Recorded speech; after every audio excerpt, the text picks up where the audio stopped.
দীর্ঘ ১৪ ঘণ্টা পর নিখোঁজ ৬ মাস বয়সী শিশু শেহরিশের মরদেহ উদ্ধার করা হয়েছে। শনিবার সকালে চাক্তাই খালের চামড়ার গুদাম এলাকা থেকে শিশুটির নিথর দেহ উদ্ধার করা হয়। সে আসাদগঞ্জের সুটকির পট্টি এলাকার শহীদ ও সালমা বেগম দম্পতির সন্তান।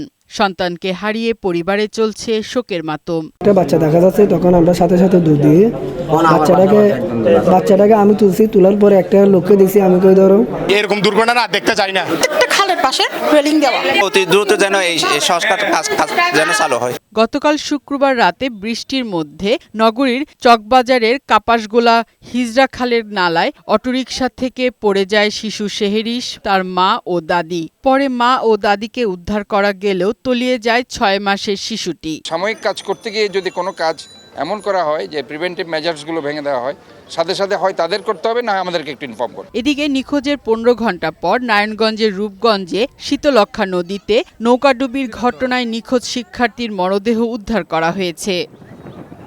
নিহত জোবায়ের রূপগঞ্জের ভোলাবো ইউনিয়নের চরিতালুক এলাকার তপনের ছেলে। শুক্রবার সন্ধ্যায় শীতলক্ষায় নৌকাডুবি হয়। এই সময় অন্যরা সাঁতার কেটে তীরে উঠতে পারলেও ডুবে যায় জোবায়ের। ফারহানা শিমু, বৈশাখী সংবাদ।